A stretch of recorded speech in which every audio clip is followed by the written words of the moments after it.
믿음으로 사는 연습이라는 제목을 가지고 오늘 말씀을 묵상하고 또 함께 나누기를 원합니다. 자, 이스라엘 백성들이 지금 현재 어디에 있냐 하면 신광야라고 이야기를 하는데요. 1절에 보니까 엘림과 시내산 사이라고 이야기를 합니다.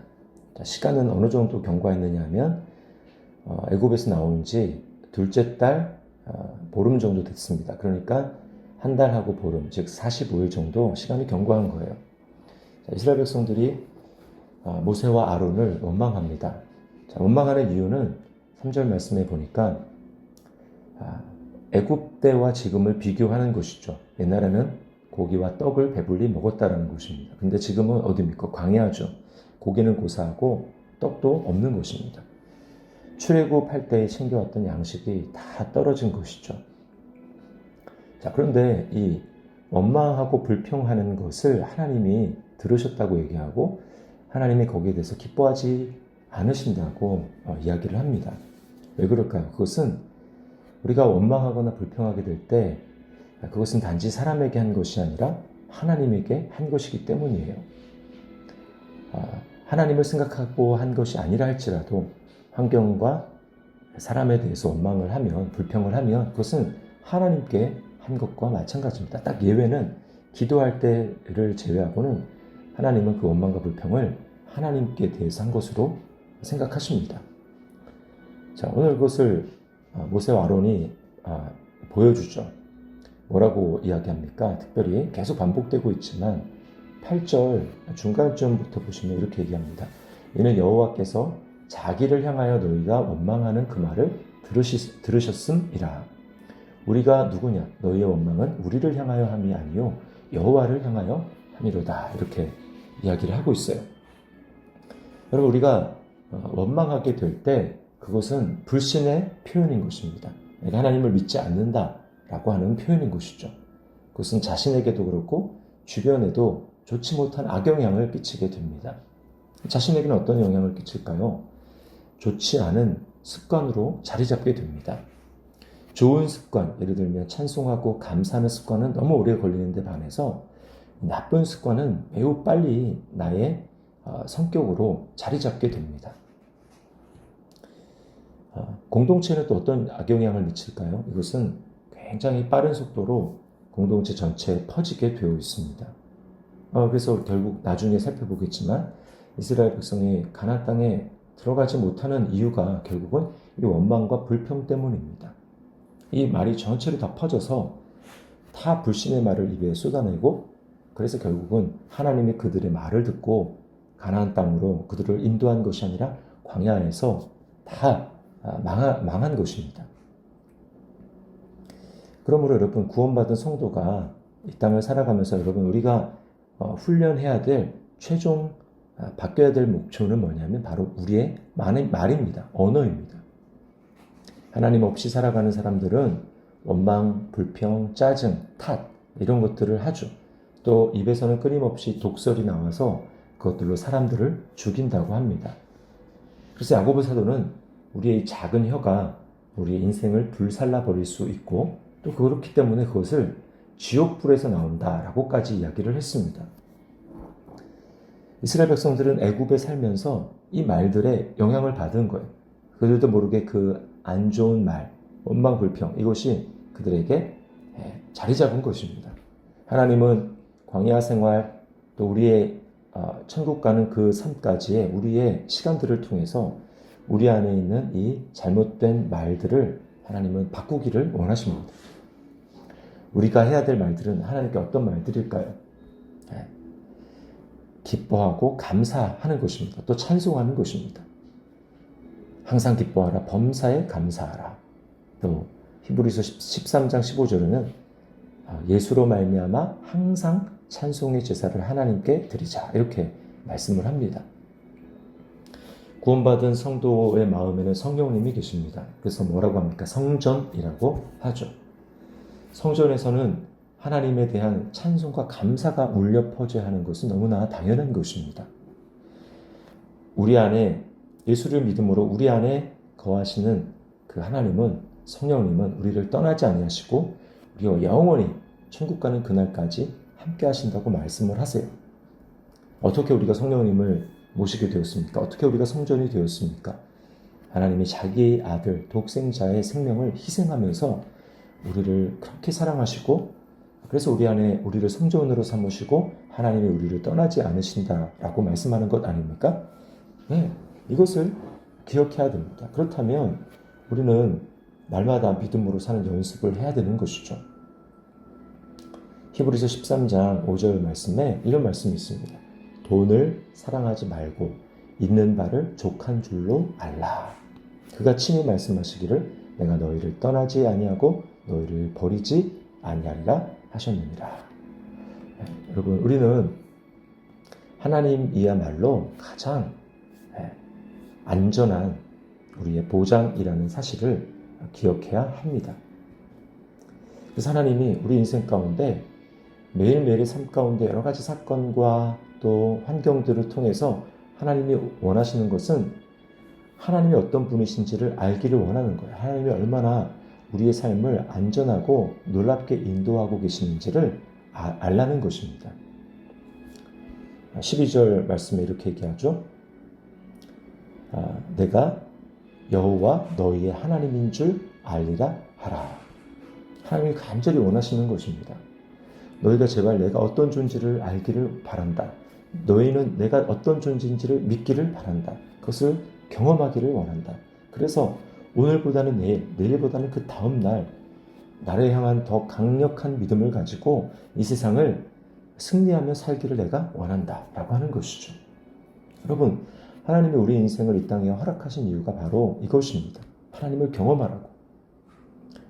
오늘 하루 내 삶 가운데 일어나는 여러 가지 문제, 또 난관, 어려운 일들, 이런 것은 하나님을 실제로 경험할 수 있는 좋은 터가 되는 거예요. 좋은 장이 되는 것입니다.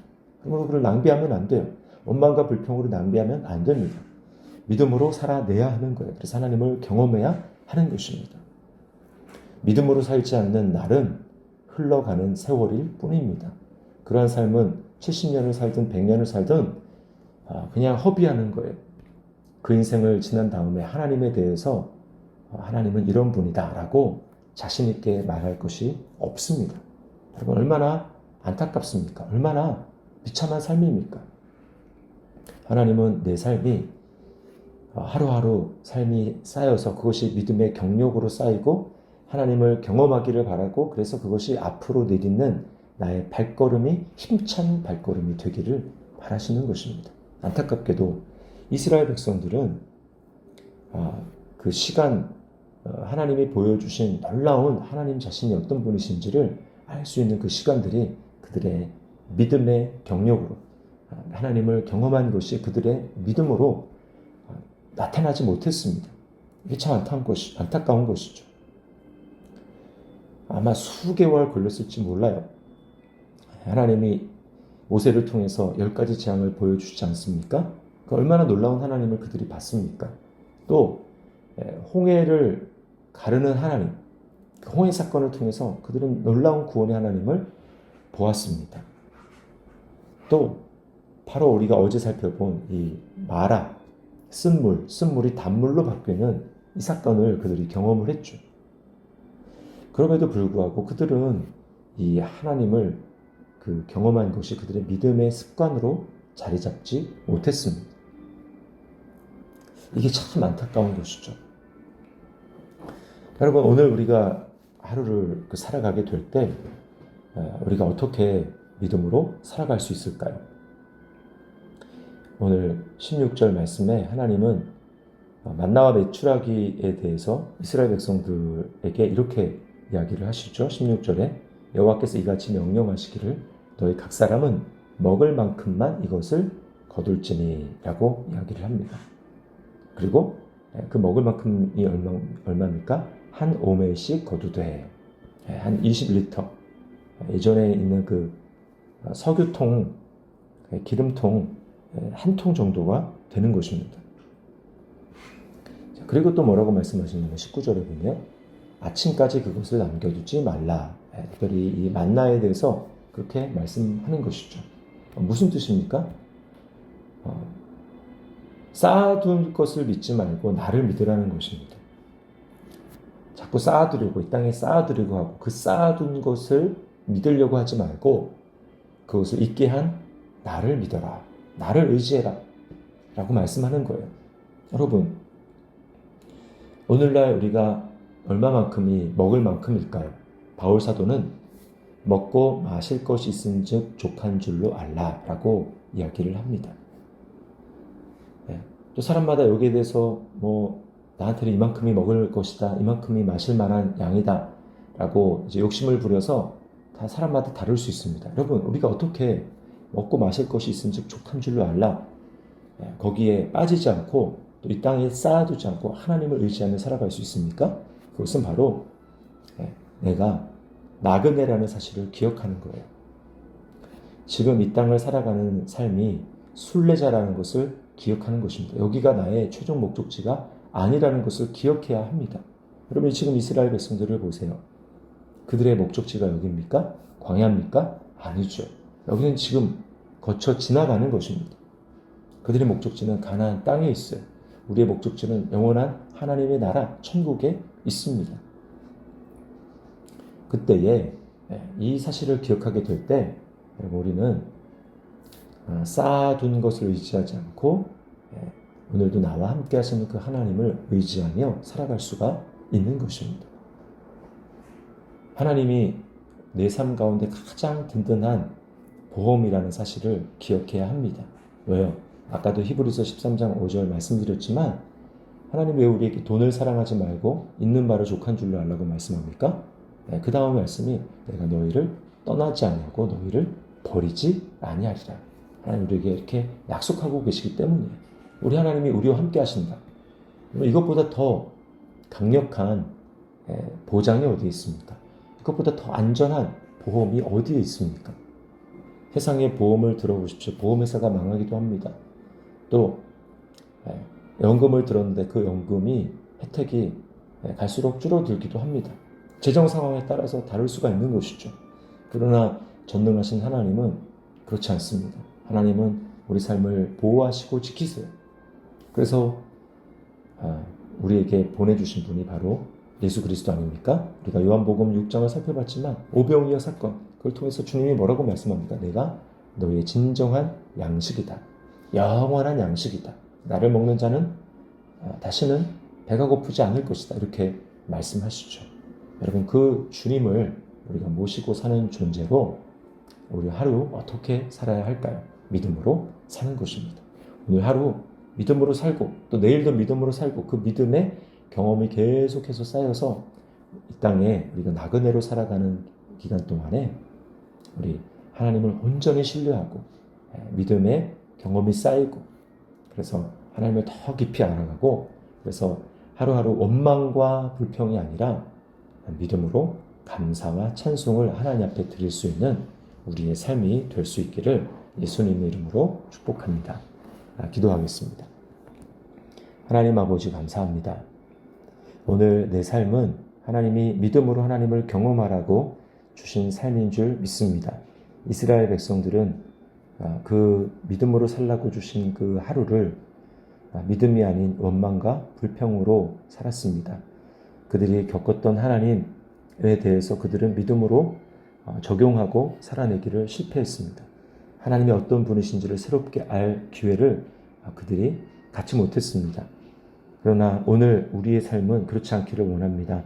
믿음으로 살아내기를 원하고 그래서 경험한 그 하나님이 정말 다시 한번 새롭게 나의 믿음을 더 강화시키고 주님 그 믿음을 가지고 하루하루 하나님을 신뢰하며 원망과 불평이 아닌 감사와 찬송으로 살아낼 수 있도록 주님 은혜를 베풀어 주시옵소서.